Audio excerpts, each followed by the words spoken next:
Buenas noches. Rodolfo Suárez sabe que el final de su gobierno está a la vuelta de la esquina. Que para muchas de las cosas que tenía o tiene planeadas, literalmente se le está acabando el tiempo.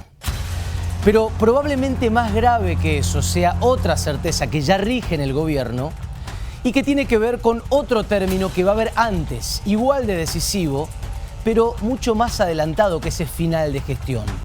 Es algo que se viene en cuestión de días y que, como te decimos, lo tiene a todo este gobierno trabajando textualmente a contrarreloj. Es el mes de diciembre, donde empieza a definirse mucho de la economía y sobre todo de lo salarial para el arranque del año 2023.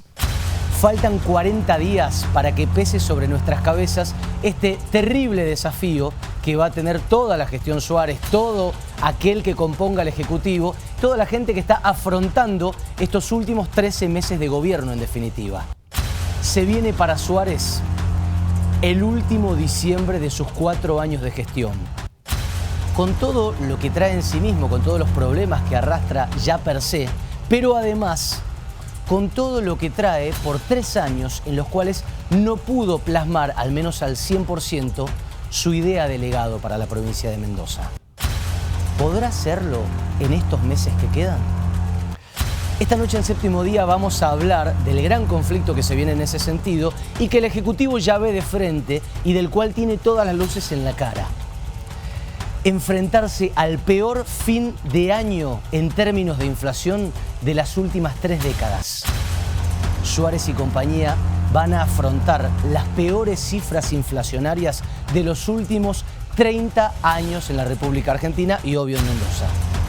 Y vamos a meternos con el presupuesto provincial, primero por la lucha política que se va a desanudar en él dentro de 6 días. Segundo, porque allí anida también gran parte de la estrategia de Suárez para su último año. Gestión, obras, empleos, dependen de eso. Y tercero, por esto que te venimos contando, porque es el último que habrá ejecutado en su paso por el gobierno. Ahora, ¿por qué esta prueba de fuego no arranca dentro de meses, sino dentro de 11 horas? Te lo vamos a contar hoy. Es porque a las 9 de la mañana, estos funcionarios se van a tener que sentar a la que sea la penúltima y quizás la más dura de las reuniones paritarias en todo lo que va de su camino al frente de la provincia.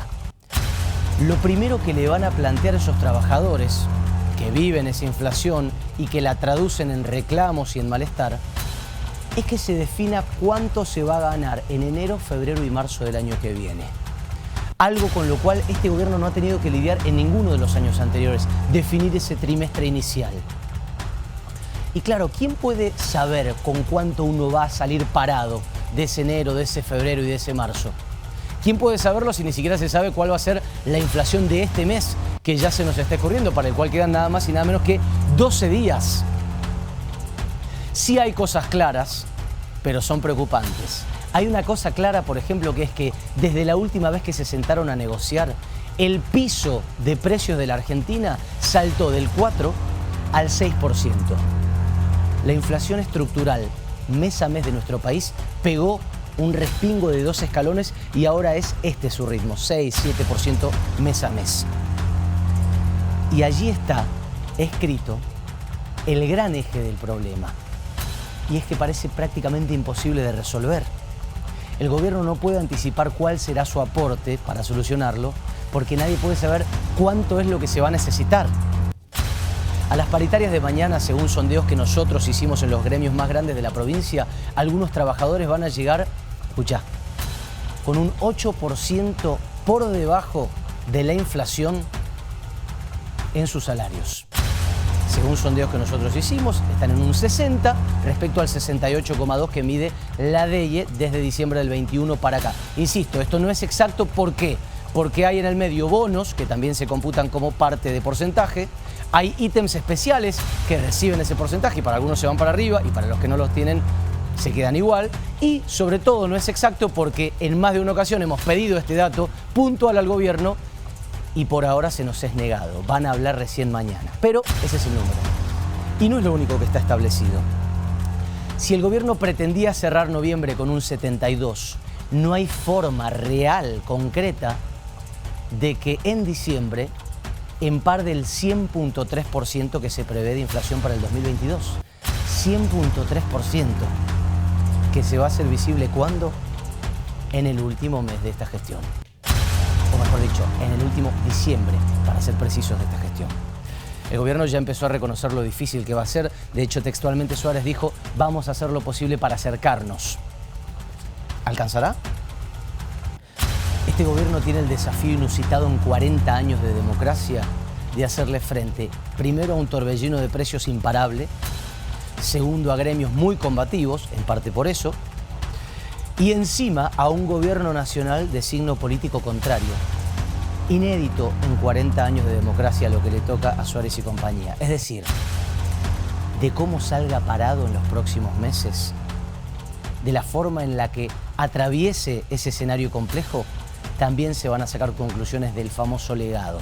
Aunque no sea tan palpable para los libros de historia, es muy difícil lo que se le viene en ese horizonte inmediato, además. Se acaba el tiempo y empieza a resolverse mañana. Y miremos un segundo eje por un momento nada más. ¿Qué ve Suárez en la vereda de enfrente? Y que forma parte de su futuro también. Ve otro final, otro término que es muy interesante para nuestra política, y es el final de Anabel Fernández Sagasti manejando el peronismo de la provincia. Al menos manejándolo en los papeles, porque puede seguir conduciendo por su importancia política. Ahora, el presupuesto que se trata este martes va a ser el último, insisto, en los papeles, con ella al frente del PJ. ¿Y qué viene desde ese PJ? ¿Qué baja desde ese peronismo local en un momento tan importante como este? Crucial porque no logra unidades elementales. En los departamentos, por ejemplo, tiene varios conflictos, varias internas. No va a lograr una lista de unidad porque faltan 10 días para que se presenten. Y como si fuera poco, lo que percibe el oficialismo de ese PJ es que también le pesa otro tiempo de descuento absolutamente decisivo, que es el que lo apremia a encontrar un candidato para el 2023. A los dos les pasa lo mismo. Ambos espacios tienen que resolver sus grandes pulseadas para los años que vendrán en cuestión de días y con el reloj corriendo. Si hay una cosa angustiante en la vida, si hay algo que seguramente vas a compartir, nos llena de desasosiego, es sentir que el tiempo no nos va a alcanzar para hacer algo que tenemos o queremos hacer. Esa es la sensación que reina en la política local y también nacional y se va metiendo de a poquito en todos los años de gobierno. Y eso es lo que hace que reine también otra premisa fuerte, rotunda. Hay que pasar el verano. De esto se trata hoy 7D. Bienvenidos.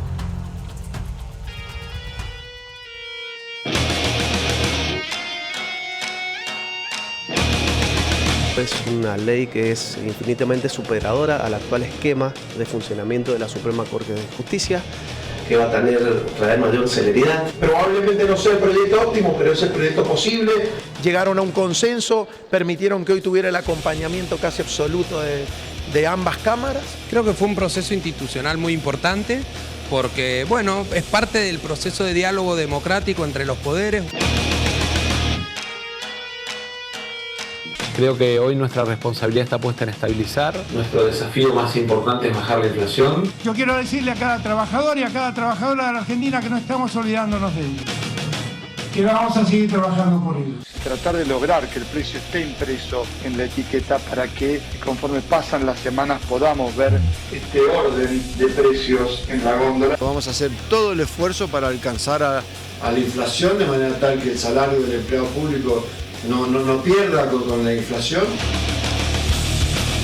Quien no sabe el valor de la lealtad tampoco sabe el valor de la traición. Y en eso son dos caras de una misma moneda. Dentro del peronismo, dar un debate sobre el futuro del peronismo y del país que estamos pretendiendo.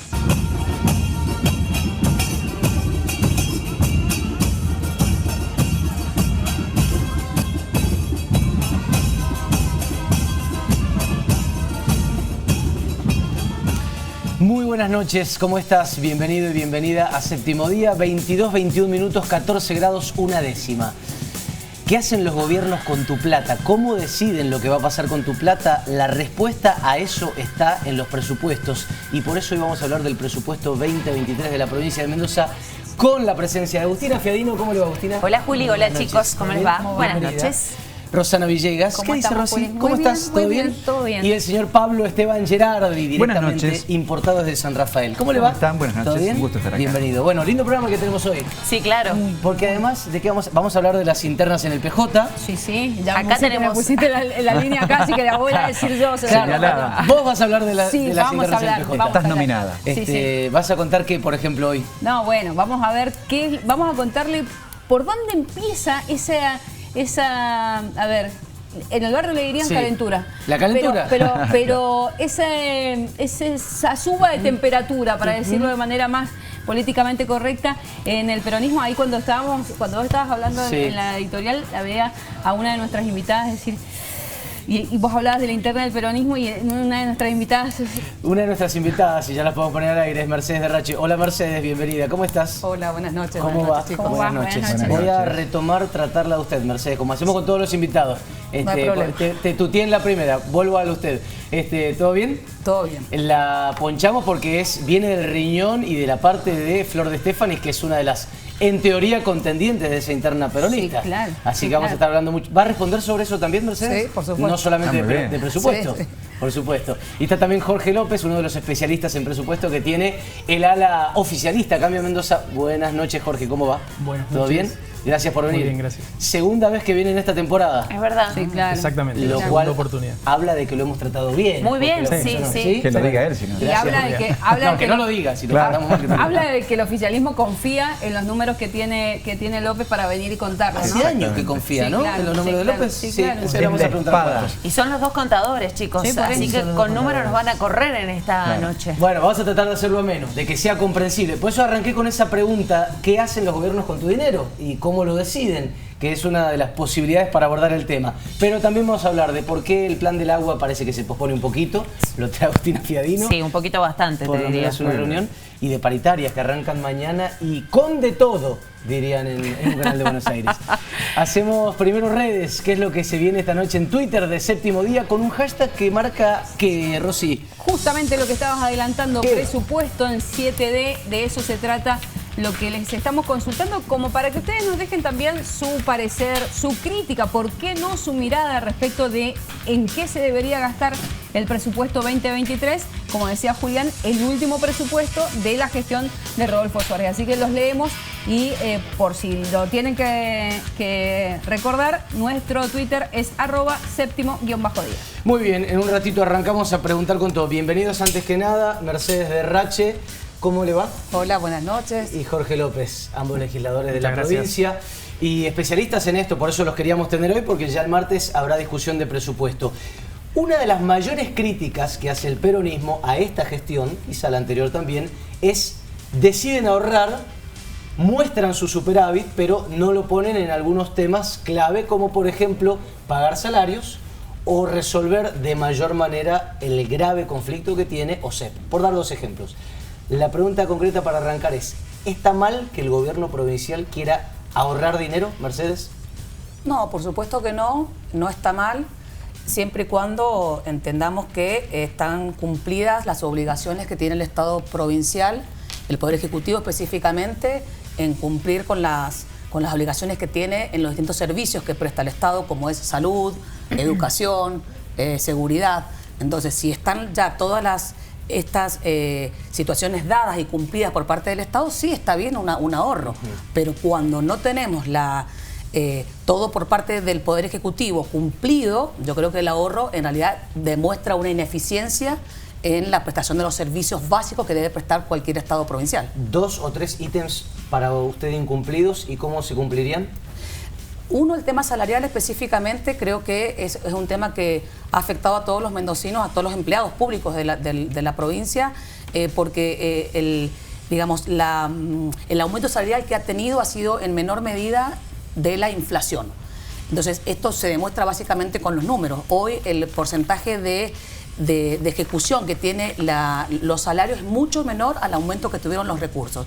Y esto entendemos que es porque el Estado provincial ha dado menores aumentos a lo que se ha ido acumulando con la inflación.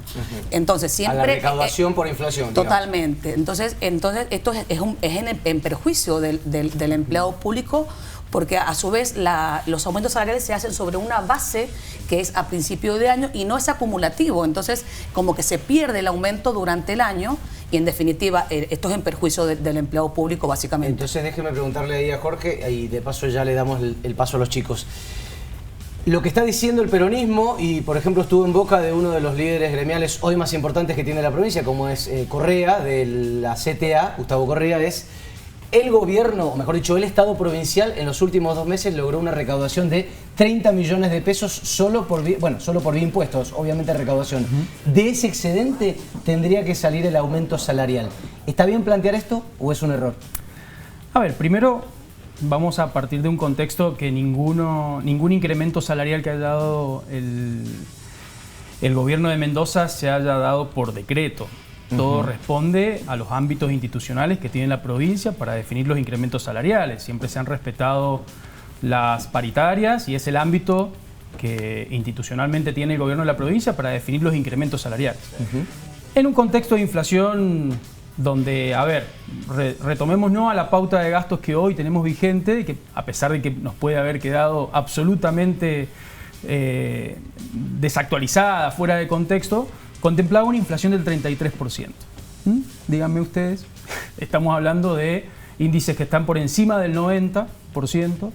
¿Y que van a llegar indudablemente que el presupuesto que se aprobó oportunamente, bueno, necesita de ajustes todo el tiempo para poder cumplir, y es un poco lo que decía el gobernador, creo que ustedes lo plantearon en el ingreso de la nota. Bueno, la provincia está haciendo todo el sacrificio necesario para que el salario real del trabajador no se siga deteriorando. Los detractores dicen que no es todo el sacrificio necesario.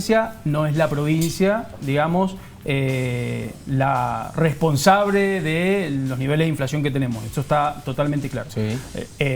Pero indudablemente está haciendo, dentro de las posibilidades, todo lo que puede, porque justamente, como te decía, los aumentos se han dado con acuerdos de las instituciones sindicales. No ha habido ningún incremento en los últimos 2 años dados por decreto, solamente aquellos que no tienen representación en el ámbito paritario, como es el Ministerio de Seguridad y Penitenciaría, que lógicamente se ha dado siempre en el marco del incremento que se le ha dado a los demás sectores del Estado como Administración Central. Por lo tanto, partiendo de esa base, que se está haciendo todo el esfuerzo posible, no como cree el peronismo que se hace un esfuerzo incompleto, parcial. No, se está haciendo todo el esfuerzo posible porque indudablemente que no se ha cerrado en ningún momento ese ámbito paritario. Inclusive, lo mencionaba, mañana mismo arranca nuevamente otra instancia más de aperturas de paritaria donde se debatirán, se discutirán, se pondrán sobre la mesa los números, estos números que todo el tiempo los estamos redescubriendo, digamos. El índice mensual nos da por encima de 7 puntos mensuales. Díganme quién a principio de año o en la paritaria que se llevó adelante en el mes de marzo contemplaba este tipo de incrementos. Nadie. Entonces, esta es la situación que tenemos. Esta es la situación donde indudablemente que los funcionarios provinciales se sientan a acordar, se sientan a negociar y todo el tiempo estamos intentando el juego de la colcha corta, como se dice, poder cumplir con todos los servicios que tenemos que prestar como parte del Estado, pero también bregar porque el salario real de los trabajadores no decaiga. Yo la verdad que creo que es real lo que plantea acá el diputado en cuanto a la inflación, digamos, al escalonamiento que ha tenido la inflación. Lo que también es cierto que esto se ve reflejado en los recursos que tiene la provincia, donde tiene ya hoy recaudado el 100% de lo que presupuestó.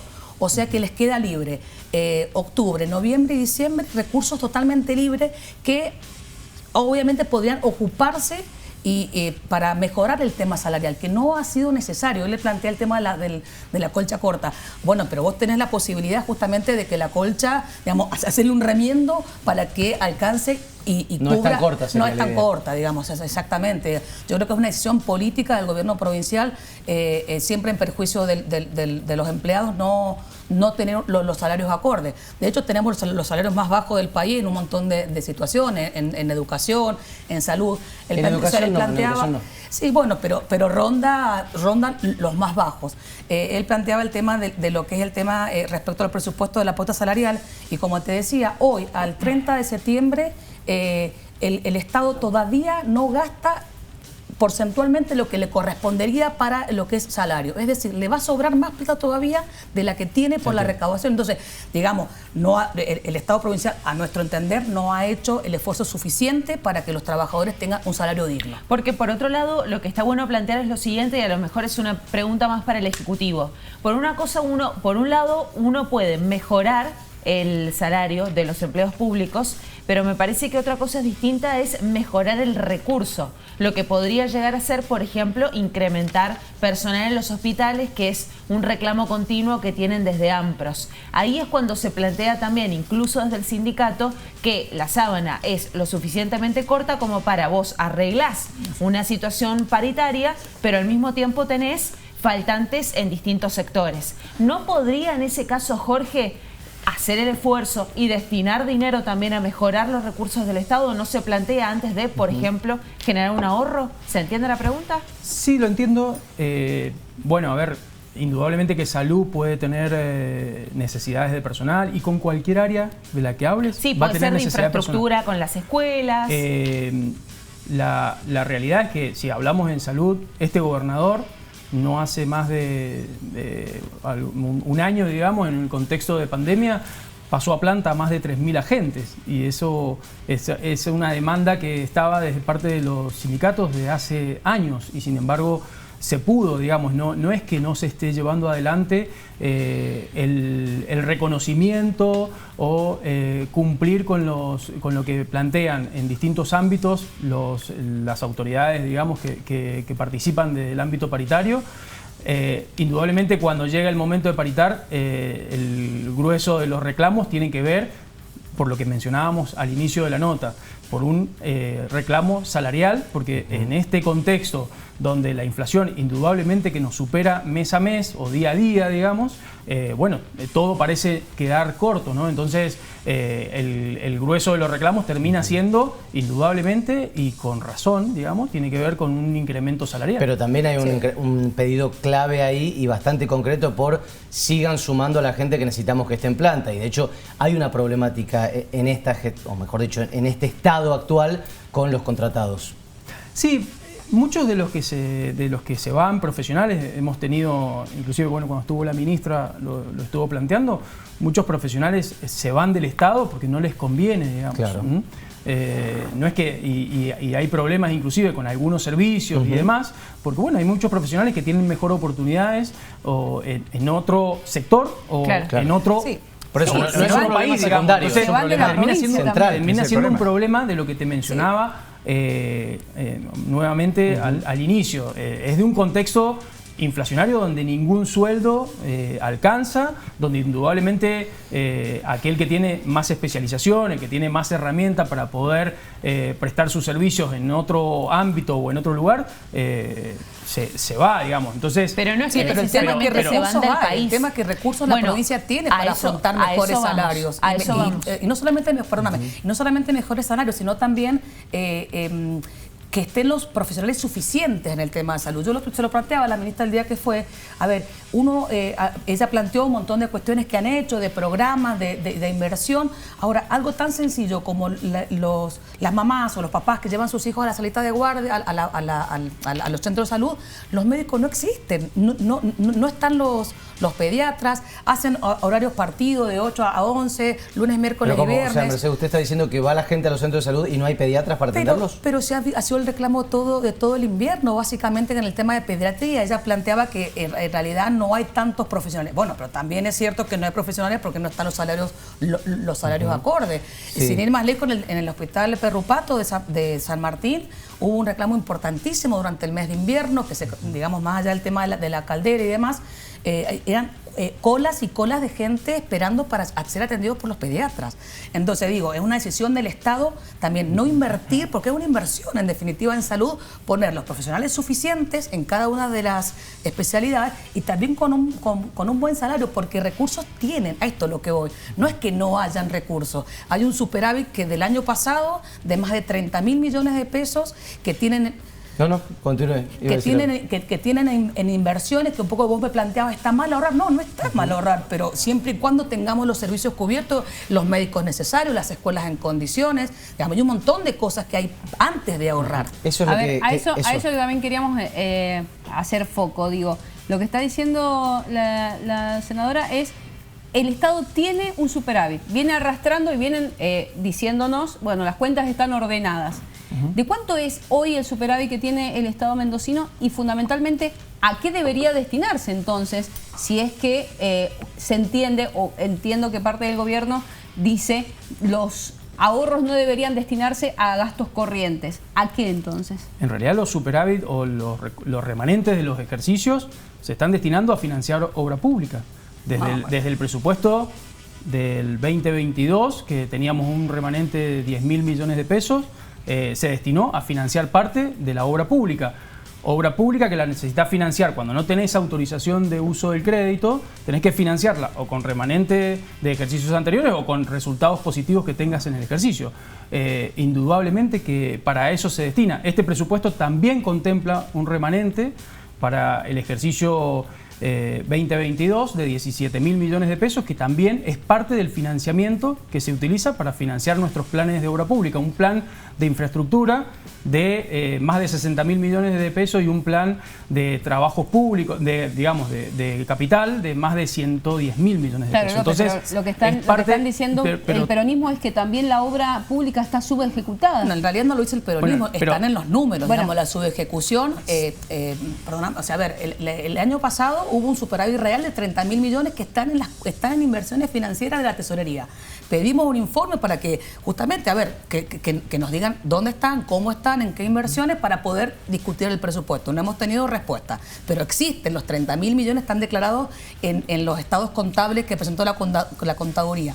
Y si le sumamos, él plantea, acá el diputado plantea el tema de la obra, pero no hay ejecución del 100%. ¿De cuánto es la subejecución para ustedes del presupuesto en obra pública? El año pasado se ejecutaron el 75% de la obra. Y Yo este año... pedí esos números y a mí el gobierno me dijo el 90%. No. Que la subejecución era del 10%. Están en los esquemas de ahorro e inversión, cualquiera lo puede hablar. Yo siempre planteo, a mí me gusta mucho mostrar los datos que siempre pongo en mis tweets, la información de dónde la sacas, porque los gráficos cualquiera los hace. Digamos, uno dibuja barras y listo. Bueno, pero si la información la da un organismo público, yo ya... Sí, pero hay forma de ver el vericueto. Yo te digo, el 75% se ejecutó el año pasado y este año estamos al 30 de septiembre y han ejecutado el 40% y nos quedan 3 meses. Han ejecutado 7.400 millones sobre un total presupuestado de 18.000. Entonces, decimos, bueno, el superávit se ocupa para obra pública. Y no es cierto. Digamos, no es cierto. Él plantea, el presupuesto, en realidad no el diputado, el presupuesto plantea los remanentes de ejercicios anteriores en 17.000 millones. En realidad plantea 17.000 cuando en la contaduría, en las arcas del Estado, están los 31.000 millones. Entonces es un tema que tenemos que ver ahora cuando veamos el tema del presupuesto. Blanqueen los números, que es lo que le plantea el peronismo. Sinceren las cuentas, a ver si realmente hace, digamos, frente a qué nos planteamos. Están todas las cuentas. Lo que pasa es que, primero, me parece que, sin el ánimo de ofender, la senadora está sacando una foto, digamos, y esto es una película. El comportamiento de las cuentas no es estático, es dinámico. El flujo de gastos que tiene el Estado, digamos, el gobierno de Mendoza, indudablemente que están significados por la cuenta personal, que es la cuenta más importante, pero eso tiene un comportamiento estable, digamos, todos los meses. Tiene un comportamiento estable, excepto la obra pública, que siempre se sabe que en los primeros meses uno licita, lógicamente, y la mayor cantidad de los certificados se da más cerca de fin de año, que es cuando, de acuerdo a lo que está proyectado, uno tiene que ir cancelando y es el nivel de avance de cualquier obra pública. Entonces, el comportamiento de los gastos generalmente está más concentrado en los últimos meses del año. La recaudación que tiene la provincia también tiene un flujo distinto. Hoy puedo tener un determinado monto de dinero en las cuentas, pero tengo también obligaciones que cumplir en el último trimestre del año que son mayores a las que he tenido que cumplir durante los meses iniciales del año. Y la recaudación, todos sabemos lo que es 2 de los 3 impuestos provinciales, el caso de automotor y inmobiliario, los principales vencimientos se dan durante los primeros meses del año. Sí, ingresos brutos, déjeme terminar, perdón. Ingresos brutos, indudablemente que es aquella actividad que está atada al flujo de la actividad económica y puede tener una cierta estabilidad, pero los otros impuestos generalmente uno los recauda al principio de año. Y yo no puedo, en función de lo que tengo en febrero o marzo en mi cuenta, negociar una paritaria que después, cuando llegue a fin de año, no la voy a poder cumplir. Ya nos pasó en la provincia eso y nos fue muy mal. ¿Sí? Nos fue muy mal porque la provincia, de alguna forma, no pudo terminar de cumplir, cumpliendo sus obligaciones y tuvo que recurrir a financiamiento caro y de una forma que lamentablemente todavía se están pagando esos platos rotos, digamos. Entonces, no me queda del todo claro si hay un porqué a la subejecución de la que se habla respecto a obra pública. Pero antes de responder eso, quiero que lo escuchemos a Pablo también, que una pregunta más, pregunta. Porque nos vamos a embarrar un poco en números y la gente quizá necesite una cuestión conceptual antes, que no sé si está clara. ¿Cuánto produce Mendoza? Casi 2 millones de habitantes, ¿cuánto producen? ¿Cuánto están capacitados a producir como Producto Bruto Geográfico y cuánto le cuesta a su Estado? Porque podemos discutir qué calidad de servicios tienen, cuánto se recauda, cuál es la presión impositiva. Eso habla de la eficiencia del Estado. Hoy, ¿cuánto le cuesta al mendocino sostener este Estado con esta eficiencia y ese nivel de servicios que tiene? ¿Lo tienen? No, a ver, lo que yo te puedo dar es como que lo dio inclusive el propio ministro cuando hizo una exposición, digamos, sobre el tema presupuesto. El promedio de la alícuota de ingresos brutos estaba en 3.8 puntos porcentuales, digamos, y eso después de los programas que ha ido llevando adelante la provincia con mucha ingeniería dentro de lo que se puede hacer y dentro de las herramientas que tiene la provincia, y lo ha logrado bajar a 3.3 y lo va a bajar a 3.2 con este presupuesto si resulta aprobado. Y hace años que venimos, el que ha estado es 2.8.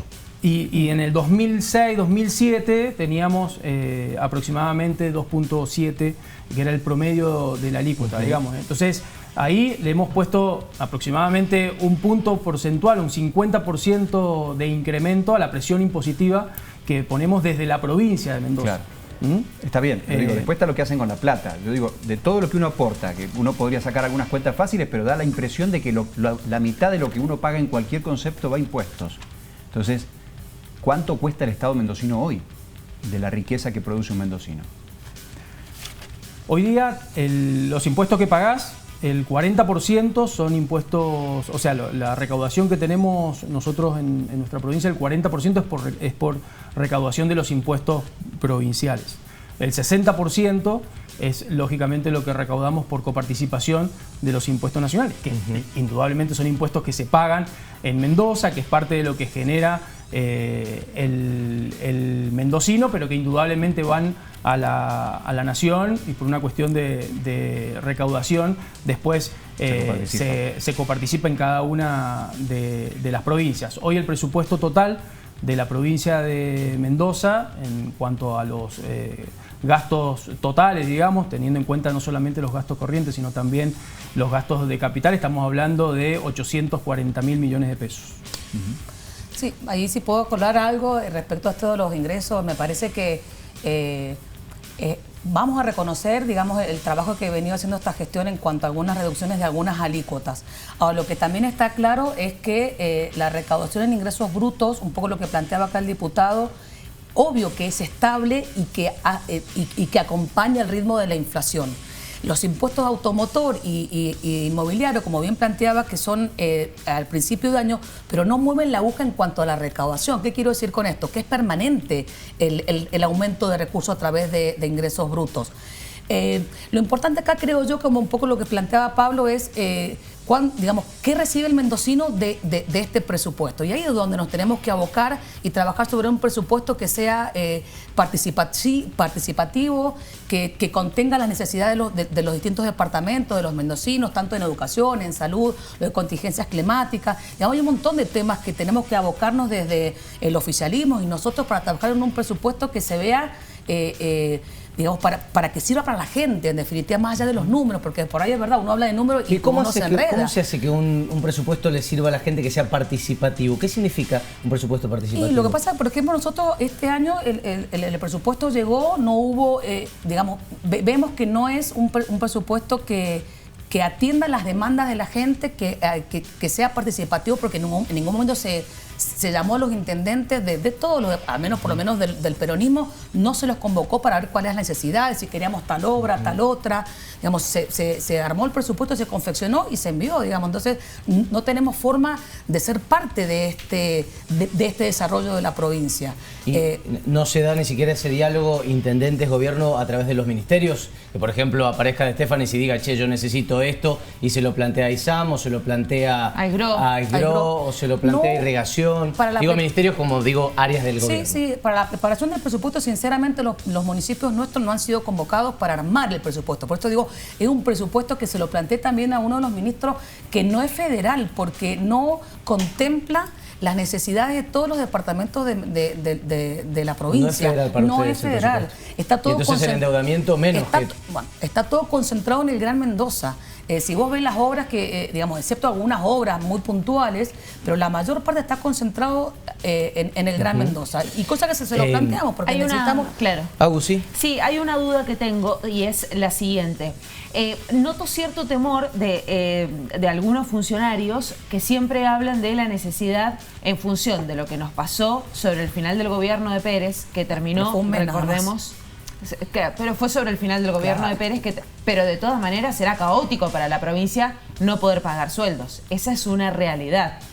Ante eso la pregunta es la siguiente: ¿es más importante tener un resguardo que poder darle un puntito más de salario a los gremios? ¿Se entiende la pregunta? O sea, cuando uno pone en la balanza una cosa y la otra, para el gobierno, o si se quiere, y sobre todo para el Poder Legislativo, que es donde usted está formando parte, ¿es más importante, siente usted, tener ese resguardo o darle un punto más a los gremios? Es que me parece que no... A ver, primero se plantean siempre exigencias a los presupuestos y no se dice dónde se va a financiar. Porque las mismas personas que dicen que el presupuesto contempla poca obra pública son los mismos que te niegan la herramienta de financiamiento. También son los mismos que te niegan si a vos te queda un remanente. Por lo tanto, te exigen que seas más, digamos, a la hora de lograr acuerdos en el ámbito paritario, más dadivoso, que repartas, digamos. Entonces, bueno, la verdad que, no sé, o no tuvieron experiencia en administrar la cosa pública, digamos, o hay recursos, ingresos de lugares que nosotros desconocemos. Un poco lo que mencionaba recién, y decía que cortamos la explicación, pero no nos podemos quedar con esa imagen de que es algo estático, porque uno, como explicábamos, el flujo de recursos que tiene la provincia y el flujo de gastos termina al final del periodo, ¿no es cierto?, con un resultado. Ese es el que nosotros hemos tenido en términos positivos y consideramos que es parte de haber administrado eficientemente los recursos, y se vuelca sobre obra que permite indudablemente lo que decía la senadora, un presupuesto que esté más cerca de la gente, porque si uno no tiene un presupuesto, no tiene obra pública que termina siendo mejorar la calle que pasa por el frente de tu casa, mantener las cámaras que te dan seguridad, mantener iluminación, poder tener programas de vivienda, digamos, todo lo que puede contemplar un presupuesto, bueno, indudablemente que va a ser un presupuesto que está alejado de la gente. Entonces, me parece que tenemos que de alguna forma comenzar a tener esa visión de decir, bueno, ¿hasta dónde podemos cubrir hasta dónde podemos acompañar este proceso inflacionario sin que el deterioro del empleado público se agudice cada vez más, y cómo logramos también que el presupuesto que se destina a obra pública, a infraestructura, a mejora de las condiciones de vida de la población, indudablemente responda a lo que necesitamos, porque también, es como te decía, hemos tenido momentos donde hemos podido o donde se han dado negociaciones paritarias con niveles muy elevados que después han significado prácticamente... No pagar los sueldos. Peor aún, no tener gasas en los hospitales, no tener insumos para poder hacer una intervención quirúrgica, digamos, entonces termina afectando los servicios también por otro lado. Hagamos es una todo cosa. una balanza y es todo una multiplicidad de temas a tener en cuenta. Y vamos a proponer cambiar de tema a la vuelta de la pausa, pero está bueno lo que está planteando nuevamente el diputado, esto que Mercedes dice fue solo un mes. En parte fue un solo mes porque se fue. Paco Pérez, porque se fue el peronismo de gobierno. Pero espera, hagamos una pausa y seguimos hablando de esto. Y de esto de las obras no se planean para los departamentos, sino solo para el Gran Mendoza, dice Derrache. Pausa en 7D y ya venimos, no te muevas.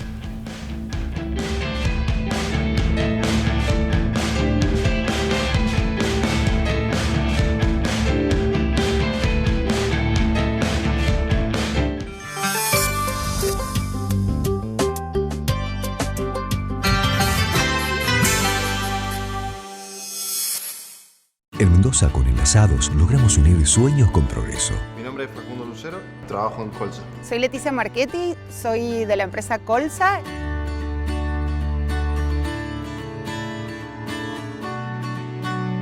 Recomiendo el programa Enlazados ya que es una excelente forma de tener un primer acercamiento al mercado laboral con un trabajo formal. Comenzamos a utilizar el programa, la empresa estaba en un proceso de crecimiento, así que fue un estímulo muy interesante. Gobierno de Mendoza. Del 13 al 25 de octubre llega a Hiperlibertad la promo que te ayuda a ahorrar. Si sos socio club y llevas 3 productos de las marcas participantes, sumás una chance. Podés ganar 10 livings mundialeros. Asociate ahora en www.clublibertad.com.ar y ganá Libertad. Gana tiempo. Entra en edemsa.com y en un solo clic paga tu factura. Saca turnos, hace tu reclamo y mucho más. Gana tiempo, ahorra energía. edemsa.com. Este es el jabón Asepsia Carbón con efecto mascarilla afinaporos. Lo aplicas como jabón y luego lo dejas unos segundos como mascarilla. Su carbón y ácido salicílico y glicólico reducen granitos y poros abiertos. Jabones Asepsia. Con Super, la señal de televisión llega 4 segundos antes que con otros servicios. Inversamente proporcional a lo que me pasaba como jugador, que la señal siempre me llegaba en diferido. Mira cómo funciona. El operador satelital sube la señal y luego la baja a tu casa. Eso tarda 4 segundos. Con Super, la señal va directo a tu pantalla. Como mis tapones, a los tobillos del rival. Ever ya contrató el combo televisión HD más internet y nadie le grita los goles antes. Con Super, gritalo primero. Activa abrazos, cuidados, activa juegos, salud, recreos, activa defensas, activa vacunas. Campaña de vacunación contra el sarampión, rubiola, paperas y polio para niñas y niños de entre 13 meses y 4 años inclusive, del 1 de octubre al 13 de noviembre. Recordá que estas 2 dosis adicionales son gratuitas y obligatorias en todos los vacunatorios y centros de salud del país. Activa vacunas, Ministerio de Salud, Argentina Presidencia. Chicas, hoy me duele todo. No sé si entro. ¡Ay! ¿Qué haces vos acá? Este es el vestuario de mujeres. El dolor no tiene género. Prepárate con Bengué Desinflamante y a la cancha. Bengué Desinflamante, gracias a su fórmula médica, alivia el dolor y la inflamación localizada en todo tipo de lesiones.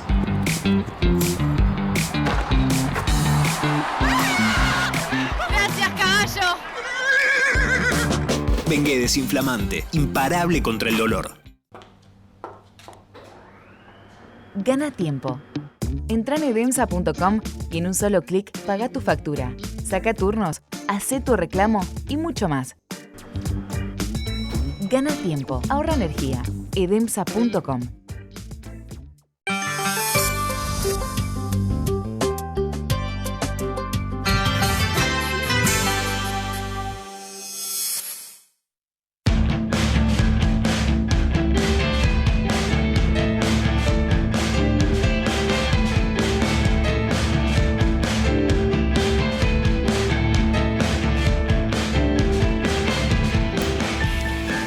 5 minutos para las 11 de la noche. Nos hemos acomodado para aprovecharlos al máximo. Nuestros dos invitados, Mercedes Derrache y Jorge López, diputado y senadora provinciales. Arranca Pablo Gerardi con pregunta concreta, puntual. Pablito. Bueno, un poco repreguntar lo que quedó pendiente. ¿No hay obras para todos? ¿No es federal el presupuesto? ¿No se reparte de manera igualitaria? A ver, cuando estuvo el ministro de Infraestructura, me parece, explayó unos indicadores que me parece que están interesantes. Él dividió la provincia por oasis y determinó cuánto es la inversión que hace el Estado por habitante en cada uno de los oasis, y habían diferencias en total, en promedio son 35.000 pesos por cada habitante.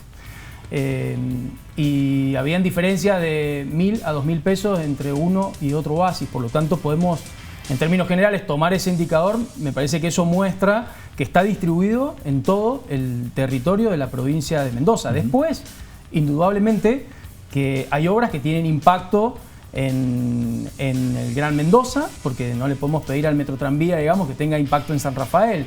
Pero hay una cierta cantidad de población que está afectada al Gran Mendoza, que también consume esos servicios, y me parece que eso tiene un efecto derrame sobre el resto de la población. Pero también tenemos obras de culminación, como la UDI Costa de Araujo, digamos, eso es La Valle.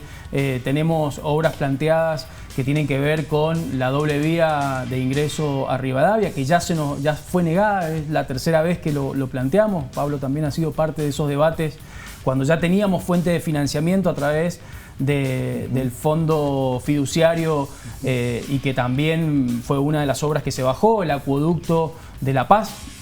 Digamos, es un municipio quizás el más alejado del Gran Mendoza, y sin embargo estaba contemplado con una obra con financiamiento también de este fondo, y también fue negado, digamos. Entonces, si son obras que están fuera y que hacen al presupuesto federal, también se nos niega. Entonces no sé cuál es el argumento o el fundamento para decir si un presupuesto es federal o no es federal. Yo me quedo con ese indicador, que me parece que lo transmitió el ministro.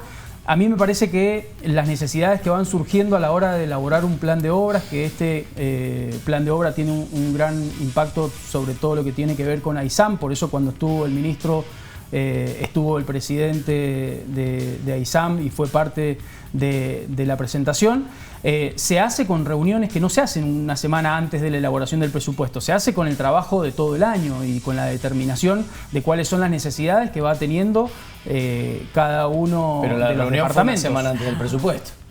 No. La reunión por eso digo, pero esa reunión no determina, porque a esa altura ya el presupuesto está elaborado. El presupuesto se hace. ¿No podría haber un diálogo con los intendentes que fuera previo? Es que se está haciendo el diálogo todo el tiempo con la gestión. Y eso te determina las necesidades. A ver, los intendentes, primero, plantean en distintas ventanillas las obras que son inherentes a sus municipios. Claro, es lo que yo le preguntaba recién. Una de las más importantes es el gobierno nacional. Y se plantean obras allá, se plantean obras a nivel provincial. Después, el gobierno provincial, su facultad es armar el proyecto en función de lo que va determinando y propone este proyecto de presupuesto, pero no tiene por qué, digamos, puede trabajarlo en coordinación, pero no necesita el ok de un intendente para elaborar o no un presupuesto. Lo trabaja, digamos, como parte de la gestión durante todo el año. Está bien, pero claramente hace falta escuchar a los intendentes, a todos, digo, como para poder tener un parámetro de qué es lo que necesitan, porque la verdad es que cuando un vecino o un sector, un distrito necesita algo, la primera puerta que golpea es la del intendente. Pero digo, como para meternos en este tema, el gobernador Rodolfo Suárez salió hace poquito a hablar justamente en Rivadavia sobre las deudas que él pretende tener aprobadas en este presupuesto, y decía lo siguiente como para meternos en tema. Y también hemos conseguido los fondos para hacer la segunda etapa de la doble vía, que ya vamos a salir a la ruta 7. Tenemos los fondos, estamos esperando que la legislatura que está tratando el presupuesto nos habilite tomar ese crédito, que necesitamos algunos votos de la oposición para poder hacer eso, que creo que van a estar. Bueno, lo que plantea ahí el gobernador concretamente es hablarle a la oposición para decir, bueno, nosotros necesitamos los votos de la oposición para endeudarnos para obras. Está hablando de la doble vía de Junín San Martín, está hablando del acueducto Montecomán-La Horqueta, está hablando de esa extensión del metro tranvía. Norte y sur. ¿Qué es lo que van a aprobar, Mercedes? Bueno, mira, la verdad que un poco como en consonancia con lo que decía acá Julián, en realidad no hubo un diálogo previo. Nadie pretende que el gobernador, digamos, invite todo el tiempo a los municipios, pero sí que los escuche sobre las necesidades, porque como vos bien planteabas, la primera puerta que va el vecino a golpear es la del municipio. Él nombró un par de obras que, la verdad, el tema de Montecomán-La Horqueta, que, vamos a ver, si tengo que decir que esa obra que se perdió el financiamiento por irregularidades que detectó el BID, que viene de varios años, por eso también se ha ido postergando. Si hablamos de obra, por ejemplo, que nombró el tema de la del acueducto Montecomán, el acueducto de Santa Rosa La Paz, eso tiene financiamiento aprobado de enero del 2021. Y estamos en noviembre del 2022 y el gobierno provincial, el Poder Ejecutivo, no ha hecho los actos útiles para poder hacerse ese financiamiento que está aprobado en el Fondo Federal Fiduciario. ¿Eso es así? Entonces, te digo, lo corroboramos hace poco. Vuelve a estar en el presupuesto este año. ¿Pero qué serán los actos útiles que no debió hacer, digamos? Está todavía, han reformado, por lo que yo lo he estado siguiendo el tema, porque de hecho hice un pedido de informe, han reformado digamos, parte del proyecto original, pero a ver, terminémoslo, porque hay gente que está esperando ese acueducto y todavía está en veremos. Hay un montón de obras que se vienen. No hizo lo necesario para que ese financiamiento ya aprobado se transformase en la obra. Totalmente, y lo tiene aprobado desde enero del 2021. ¿Y qué información han recabado ustedes al respecto?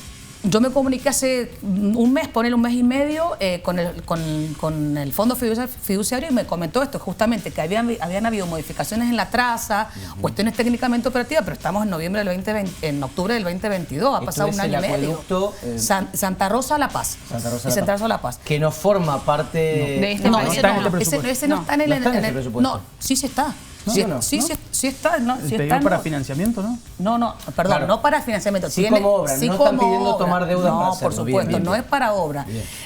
A lo que voy que hay obras permanentes que van... Ha habido una reingeniería del proyecto, no podemos tampoco... pero 2 años. Entonces, en esto hablamos de la subjecución del presupuesto. Que se demoran las obras no se aprueban. Pero había un montón que están trabajando con ese presupuesto. Hoy día y mañana ya está en ejecución. Indudablemente que tiene una necesidad de tiempo para poder llevar adelante y para poder concretarla. Pero estamos hablando, Jorge, de 2 años, que se han demorado casi 2 años Mercedes en un proyecto. No nos respondió cuál es esa probabilidad. Mira, en realidad, lamentablemente, lo digo, no hemos tenido por parte del Poder Ejecutivo convocarnos justamente a la oposición para sentarnos a ver cuáles son las obras.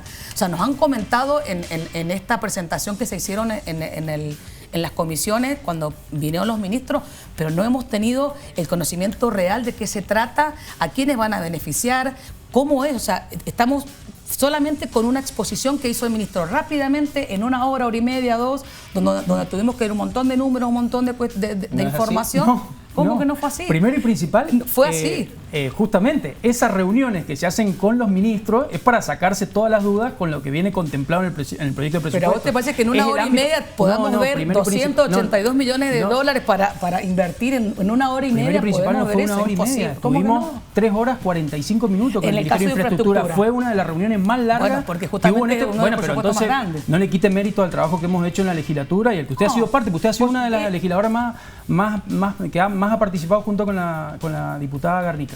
Entonces, lo que yo le pido es que, primero, justamente en la legislatura se hacen reuniones con cada una de las carteras sin limitaciones de tiempo para que se puedan sacar todas las dudas. En el caso de infraestructura, porque sabíamos que habían muchas dudas cuando vino el ministro de Hacienda a presentar la ley, lo hicimos en el horario de la tarde para no tener ningún tipo de limitación y estuvimos desde las 4 de la tarde hasta las 8 menos cuarto, digamos. Entonces, y está grabado.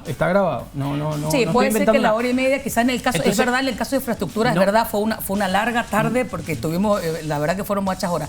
Lo que quiero decir, la envergadura, pero Jorge, la envergadura de la obra, del endeudamiento que significa la provincia, 280 millones, amerita que sea, digamos, en un lugar, digamos, que se explique, así como hizo el gobernador, que citó a 2 o 3 intendentes con el tema de la obra de San. 7.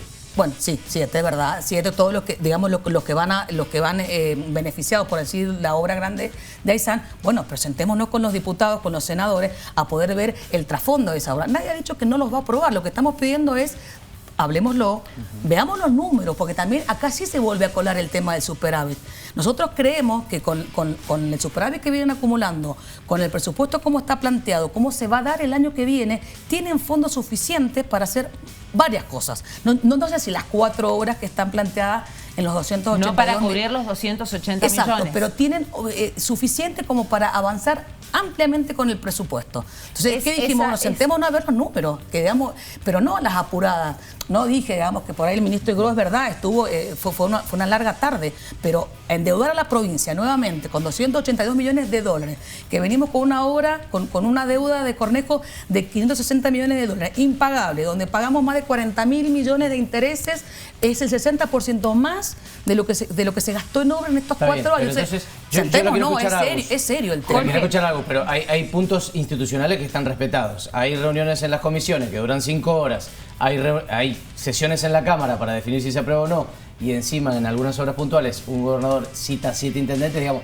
Hay puntos institucionales que están salvados. Si quiere puede responder, pero Agus quedó colgada. No, pero entonces en ese caso, si están salvados esos puntos, lo que no me queda claro es si esas obras que plantea el gobierno de la provincia pueden realizarse con ese superávit que plantean desde el PJ. O bueno, al menos en parte. No. A ver, primero, toco un poquito lo que habíamos dejado planteado. Legislativamente, el tratamiento del presupuesto siempre en estos términos. Si desde la oposición se exige más información, la presencia nuevamente de algún ministro como parte, digamos, porque las comisiones de Hacienda vamos trabajando hoy en lo que es el articulado, vamos trabajando en los alcances del articulado, cuáles son las observaciones que tenemos. Estas negociaciones que son de carácter político, ustedes lo han planteado, indudablemente necesitamos poder acordar con la oposición en respecto a los artículos que necesitan de los 2/3, cuáles son aquellos que nos van a autorizar. En esto siempre hay, luego que terminan las reuniones de exposición por parte de los ministros, una devolución o una exigencia, digamos, en cuanto a información y demás por parte de las autoridades de los bloques y de la autoridad de las cámaras. Hasta el momento no hemos tenido, no perdemos, digamos, la expectativa de que se pueda dar, y si pasa por este lado, bueno, se da. Nunca hemos tenido problema.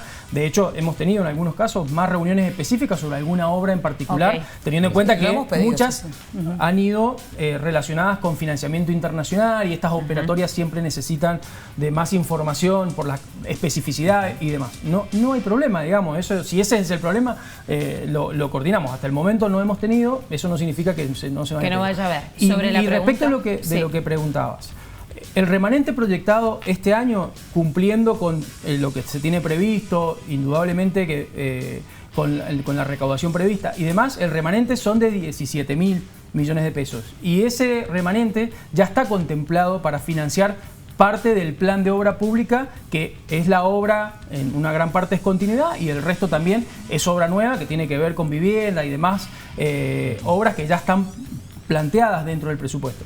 En el caso de las obras que vienen con financiamiento internacional, estas que mencionaban, o con autorización de crédito, digamos, que son estas 4 obras que mencionabas, bueno, si no vamos a tener esa autorización, indudablemente que tenemos que bajar otra obra para poder hacerla con los recursos nuestros. Entramos en ese proceso de tener que decir qué obra bajamos para poder hacer alguna de ellas. Por eso, en función, lógicamente lo que hace el gobierno es, en función de las ventanillas, donde ya ha iniciado acciones, donde ya ha presentado proyectos técnicos, donde ha identificado que el financiamiento es más beneficioso para la provincia, bueno, en ese caso esas obras se priorizan para ser solicitadas como autorización de uso del crédito y con financiamiento a través del uso de deuda. A mí no me quedó claro algo y quería preguntarle, senadora. Entonces lo que están pidiendo es más tiempo para poder estudiarlas y está abierta la posibilidad, digo, de que puedan aprobar esas obras o no.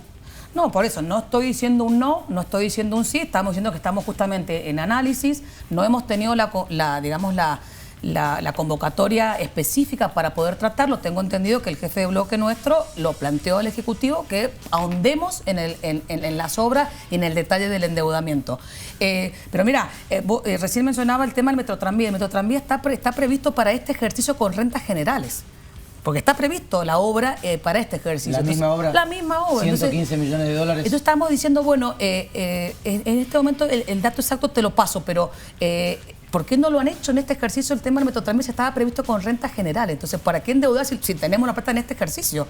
Si no se va a hacer obviamente no se va a hacer en este ejercicio, esa plata va a sobrar. ¿No es cierto? Va a haber la subejecución, por lo menos por la parte del Metrotranvía, no se va a hacer. Entonces, no estoy diciendo que no, estoy diciendo, bueno, sentémonos a negociar, a ver la obra, a ver si la provincia está en condiciones de volverse a endeudar cuando todavía no pueden pagar la deuda vieja. Digamos que estamos en esto del pago de la deuda de Cornejo, digamos. Pablo Gerardi sacó la sortija para hacer la última pregunta de la noche. Gracias. No, es mala palabra hoy endeudarse en dólares. Y todos han renegociado, la nación y las provincias. ¿Por qué endeudarse en dólares frente a estas obras, Jorge? ¿Qué conveniencia tiene este endeudamiento en dólares? Bueno, primero porque el financiamiento en dólares tiene beneficios, digamos, en cuanto al tiempo, a las condiciones, y siempre una obra pública, digamos, tiene beneficios sociales que son los que uno pondera y ponen de relieve a la hora de tomar una decisión, más cuando puede presentarlo en algunas de estas ventanillas que decíamos que se utilizan para financiar obras de infraestructura de estas características. En este contexto donde estamos, indudablemente que si no tendríamos que hacer ninguna obra, digamos, si consideramos que no es el momento de tomar crédito. Mercedes, cierre como quiera, pero tiene 10 segundos. Uy, qué rápido.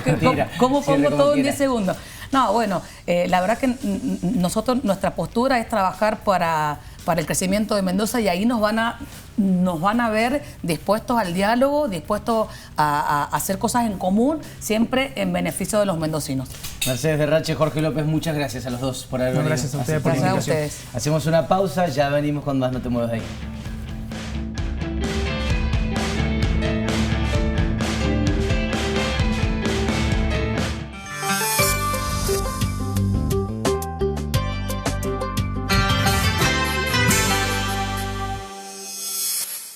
En Granja Benedetti siempre los mejores precios. Aprovecha nuestras ofertas de lunes a jueves. Blanda de paleta, asado ruso y bollo de paleta, 899 el kilo. Costeletas de cerdo, 769 el kilo. Seguinos en nuestras redes o en granjabenedetti.com.ar y te vas a sorprender.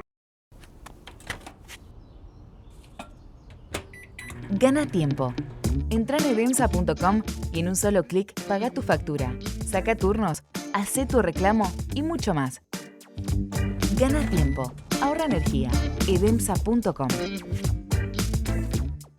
¿Tienes puntos negros? ¿Espinillas? Chécate esto. Mascarilla Peel Off de Asepsia. La pones, la dejas unos minutos y mira. Arranca de un tirón la grasa, puntos negros e imperfecciones, hasta los que no puedes ver. Asepsia Peel Off. El de la carita negra. En Mendoza, con Enlazados, logramos unir sueños con progreso. Mi nombre es Matías Torres, soy empleado de Colmet S.A. Soy Edgardo Correa, de Ferretería Industrial de Colmet S.A.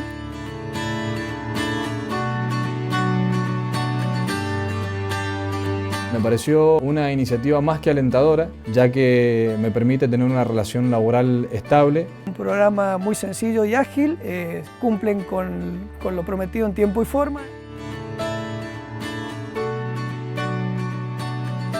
Gobierno de Mendoza. Nada más rico que una buena picada. Y si los fiambres son de distribuidora La Picada, será sublime. Ventas por mayor y menor. Calidad para el paladar. Visítanos en nuestras 4 sucursales. Conocé a los originales. 2615-924357. Búscanos en las redes sociales. Hay noches en las que no puedo dormir del dolor en las piernas. ¿Ves esto?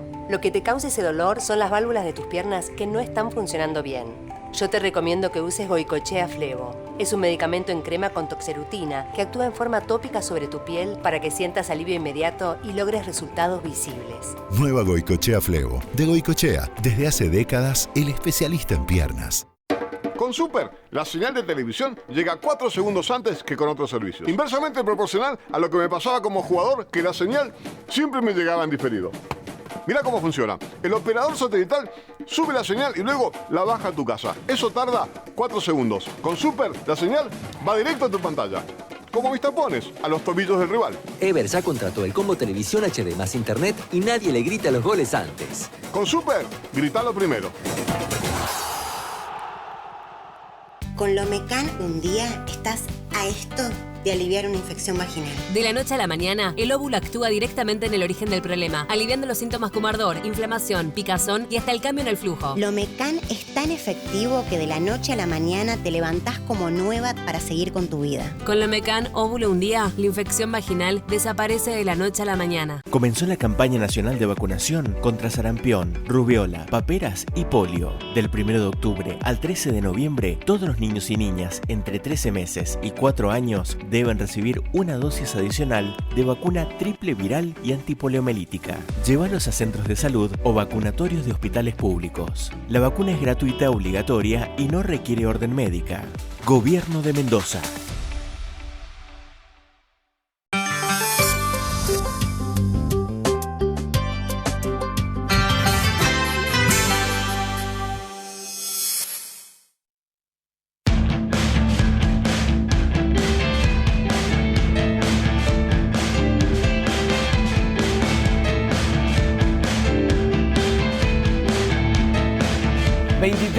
...16 Uno de los ejes fuertes que se le vienen a la política mendocina es la interna del PJ. ¿Por qué?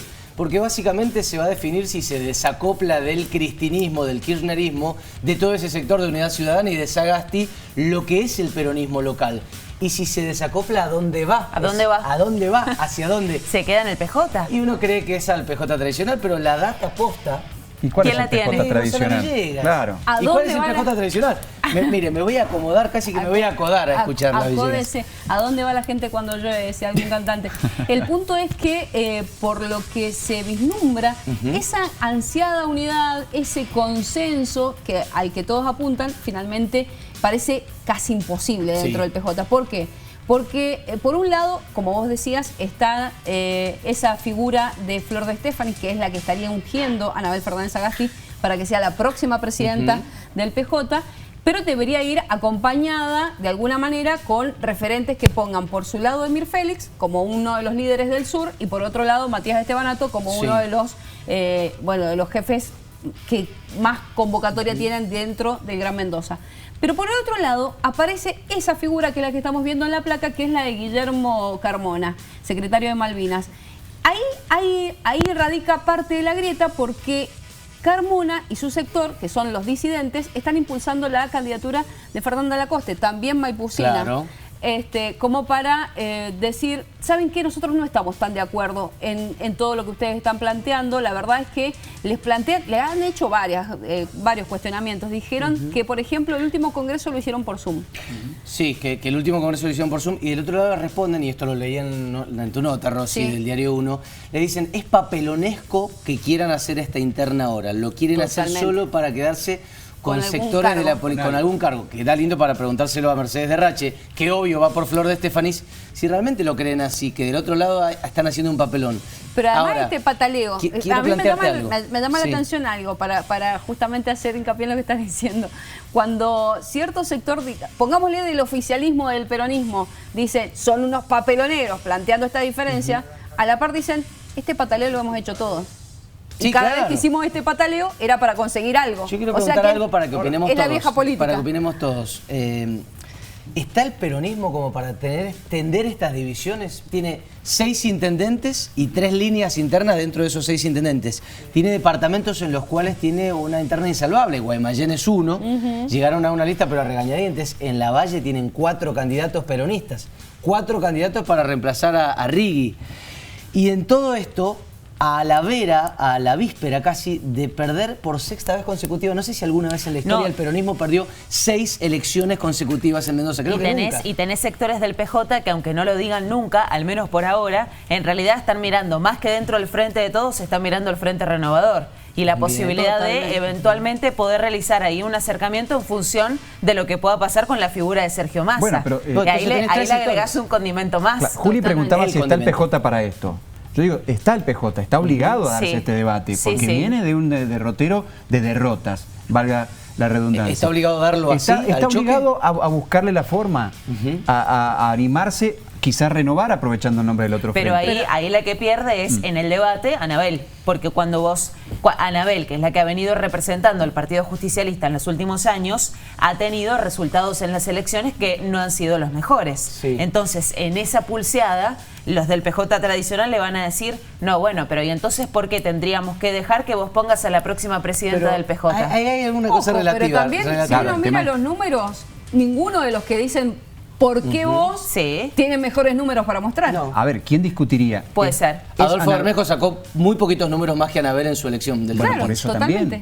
¿Quién tiene bandera? ¿Quién tiene el peronómetro o la bandera de ese peronismo tradicional? Sí. Y en esta foto, en estas dos alternativas de conducción, kirchnerismo, peronismo tradicional, yo no veo a los intendentes todavía, o están detrás de ambos. Esa es una de las facturas que se están pasando hoy, ¿no? Porque por un lado, los de, digamos, la cámpora, el kirchnerismo, dicen, che, la verdad es que nos critican, pero acá nadie pone los pies en el barro para venir y conducir. Y conducir el PJ no es menor. Lo he dicho, cuando le hemos preguntado es, ¿usted cedería el espacio del PJ? Dice, pero ¿y que vengan? Hasta ahora de a uno. Pero no entiendo. Está yendo Lacoste, que va atrás con el senador Rafael Moyano. Hay un grupito, quieren sumarlo al masismo. Es claro que quieren sumarlo al masismo y es obvio que van a querer hacerlo. Y los tratan de papeloneros y de que es burdo. Pero Lacoste y Rafael Moyano no son los intendentes, que es lo que están planteando los chicos. Claro. Pero están diciendo, el que quiera venir a gobernar, que ponga los pies en el plato. Y lo están poniendo. Y bueno, por eso, ahí tenés una alternativa que claramente quiere quedarse con la conducción del Partido Justicialista. Pero lo que plantean acá Rosana y Pablo es, hasta ahora quienes no se han expedido son los intendentes. Y de hecho, cuando vos hablas en off con algunos intendentes, no son muchos igual los que tiene la provincia del Partido Justicialista, tampoco quieren hablar tanto, porque sienten que es demasiado apresurado, porque de alguna forma también estarían como marcando una postura en función del interés que tienen con las elecciones del año que viene. Y ahí intentan despegarse. Flor y Vieta tienen un lugar determinado, ¿no es cierto? Que es detrás de Anabel Fernández Agá. Sí, claro. Está la incógnita con Matías Estebanato, porque Matías Estebanato tiene en su equipo a Fernanda Lacoste. Que es candidata de estos disidentes. Pero no quiere hacer explícito que la apoye. De hecho, no sabemos a ciencia cierta en los papeles que él diga estoy detrás de esto, ¿o sí? No, explícitamente no. El pero tema además, hay una antinomia que surgió inmediatamente después de las elecciones, y es, seguimos detrás de una conducción muy alineada a la construcción de poder nacional, o hacemos un peronismo hasta a la mendocina. Pero ninguno de los dos vale si no termina en elecciones con mejor rendimiento, con mejor acompañamiento de los votos. Bueno, pero además... Entonces, ¿quién está hoy en condiciones de construir un poder o una alternativa potencialmente competente? ¿Quién? Y bueno, ahí está el tema. Hay intendentes que si se pudieran exponer a una nueva elección ganarían con holgura. ¿Quién es para vos? Y para mí, el caso de Tunuyán, el caso de San Rafael, tendrían chances. Algunos otros están un poco más discutidas. La Valle sin duda. Entonces, ¿dónde está la verdadera capacidad de conducir? En que los liderazgos se alineen detrás de las construcciones de poder. Yo creo que Flor también va a ganar con holgura. Pero digo, también puede ser, numéricamente. Reforzar lo que está diciendo Pablo, estos intendentes que posiblemente tengan la chance de conservar el gobierno de esas comunas, los tres están obligados a irse, a buscar otro lugar porque no pueden reelegirse. Pero también a muchos se les critica que no han generado en esas comunas a un sucesor real. Lo hizo solamente Martín Aveiro y los otros están tomándose el tiempo para hacerlo. ¿Quién es el sucesor real de Aveiro? Emil Andraos. ¿Ya está definido? Sí, absolutamente. Él lo dijo acá, pero no sé, después alguien me lo puso en duda. No, pero él lo dijo acá. Sí, te lo firmo con la izquierda. Y soy muy mala escribiendo con la izquierda. Lo que digo es que en ese contexto, esos tres intendentes ya están de alguna manera con el pie afuera y tienen que forzosamente colaborar para construir. ¿Y qué es lo que le critican del otro lado los disidentes? Bueno, hacen un un congreso por Zoom y convocan a una elección del peronismo en medio del mundial, cuando todo el mundo, dicen ellos, va a estar pensando en el mundial y no en la militancia. Claro. Entonces, ¿cómo van a movilizar al peronismo? Ellos dicen, si el peronismo se moviliza, ojo que tiene grandes chances de ganar. La historia es movilizar el peronismo. Sí. Yo quería sumar un datito más antes de cambiar de tema. Agustina trae mucho del tema del agua y de cómo se ha postergado. Quería sumar que es evidente que algunos quisieron sumar a un tercer candidato ahí, porque está Lacoste y está Flor. Rie en su momento propuso a Félix, que no sé si fue como para salir del paso en una entrevista que le hicieron para un diario, y alguien, un intendente, propuso a Patricia Fadel para que fuera a jugar ahí.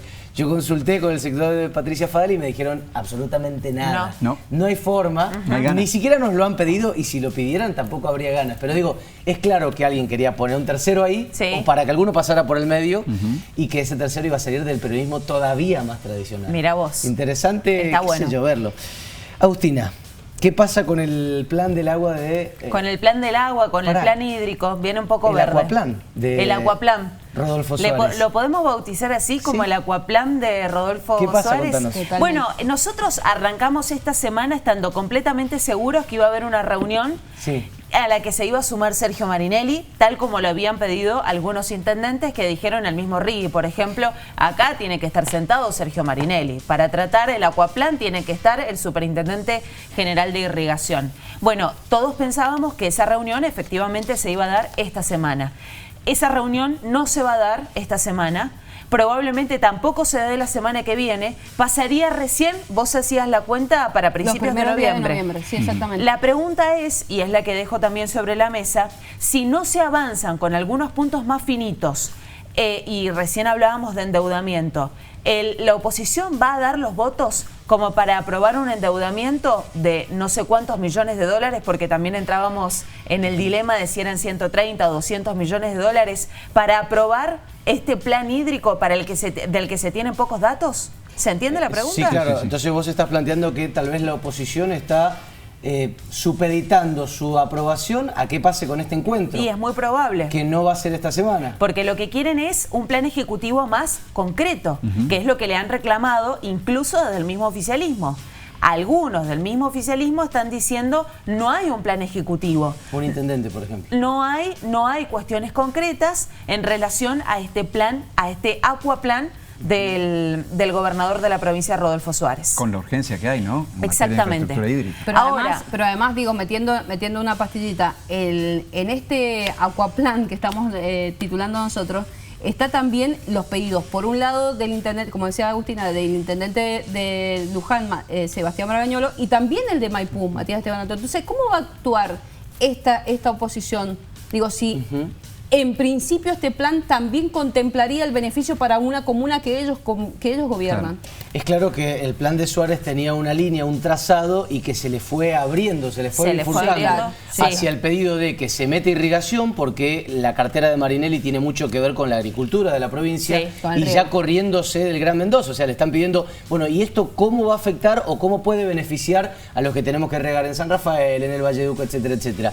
Y que por otro lado se le bifurcó el plan a Suárez porque aparece un Bragañolo y aparece un Estebanato diciéndole, che, yo quisiera 30 millones de dólares. Claro. Yo quiero 35. Y no solamente, en los últimos días el sector productivo cooperativista acaba de plantear, bueno, no solamente discutan lo que se puede conseguir en deuda, metan también la plata de Portezuelo.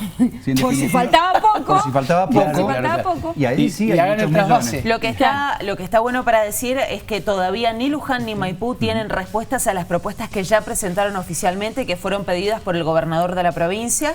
Presentaron sus propuestas, de hecho las estuvimos contando en este programa, 30 a 35 millones más o menos cada uno, pero hasta el momento no tienen ninguna respuesta. Ahora, con todo esto en el aire, ¿cómo van a hacer para que el martes se vote el presupuesto? Está muy difícil.